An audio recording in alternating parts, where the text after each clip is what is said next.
Good morning, it's February 15th, and this is To My Liberal Friends. Well, years ago, there was a song the Castaways had out. And the opening lyrics were, "Liar, liar, pants on fire, your nose is longer than a telephone wire."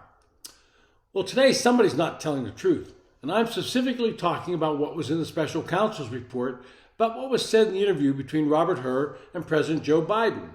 Let's do a quick review of what we know. According to the special counsel, President Joe Biden could not remember the specific year that his son Beau passed away. And that was in the special counsel's report. It was one of the pieces of evidence that led them to conclude that charging Joe Biden with any criminal conduct in keeping classified documents would end up with a jury seeing him as an elderly man with a poor memory. In the opinion of the special counsel, Joe Biden would be a sympathetic defendant. Joe Biden then held an impromptu press conference last week where he denied that he was short on memory and angrily denounced that report mentioning anything about his son to Beau Biden. Quoting him, "How in the hell dare he raise that?" Biden told reporters in an impromptu white conference, quote, "Frankly, when I was asked the question, I thought to myself, it wasn't any of their damn business," end quote. Well, listening to President Biden in that response would suggest that the special counsel brought the subject of Beau Biden's death up in the interview. Well, NBC News has brought that into question with a report yesterday. According to NBC News, Hur never asked that question. According to two people familiar with Hur's 5-hour interview with the president over 2 days last October, it was the president, not Hur's team, who first introduced Beau Biden's death. Biden raised his son's death after being asked about his workflow at a Virginia rental home in 2016 to 2018. That's according to their sources, when a ghostwriter was helping him write a memoir about losing Beau to brain cancer in 2015. Investigators had a 2017 recording showing that Biden had told the ghostwriter he had found, quote, classified stuff in that home, the report says. So much for Biden not knowing he had classified information. Biden began trying to recall the period by discussing what else was happening in his life, and it was at that point in the interview that he appeared confused about when Beau died. That's according to the sources. And Biden got the date, May 3rd, correct, but not the year.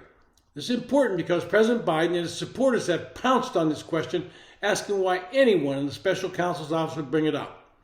But if what NBC News says is correct, it was in fact President Joe Biden that raised the issue. That sort of blows their defense of Joe Biden out of the water.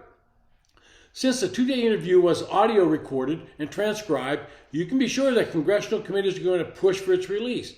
If what President Biden says in his defense is correct, then he should not object to having the transcript of the interview being released. It would show that Hur brought the subject up, not him. But at this moment, the Justice Department is saying that the interview is confidential and will not be released. In my opinion, the public deserves to know who's telling the truth in this matter and who is not. Typical of Washington, D.C., we can be assured that someone will start to leak out how this actually transpired. That will lead to more and more demands to see the actual transcript. The line of questioning about the memoirs that Joe Biden was writing in 2007 and again in 2017 was directly relevant to the central issue of the investigation. Did he have classified information? People familiar with the interview said that her team had learned that Biden had recorded in 2017 telling the ghostwriter, quote, he found all the classified stuff downstairs, referring to his Virginia rental home where the two were working on the book. Now, if that's true, then Biden's claim that he was unaware that classified information was in his possession and his blaming staff for moving it to his residences and other places comes into question. And this puts the onus squarely on Attorney General Merrick Garland. He's been criticized by Democrats for releasing the full, unredacted version of the report. Special counsel rules require them to write confidential reports to the Attorney General detailing and explaining their decisions on whether to file criminal charges in a case. In an effort of transparency, Garland has pledged to make all special counsel reports public, consistent with the Justice Department track record of releasing most special counsel reports since the office came into being in 1999.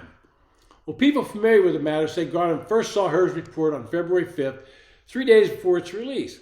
Had the Attorney General ordered any changes, he would have had to disclose those to Congress as required by the special counsel regs.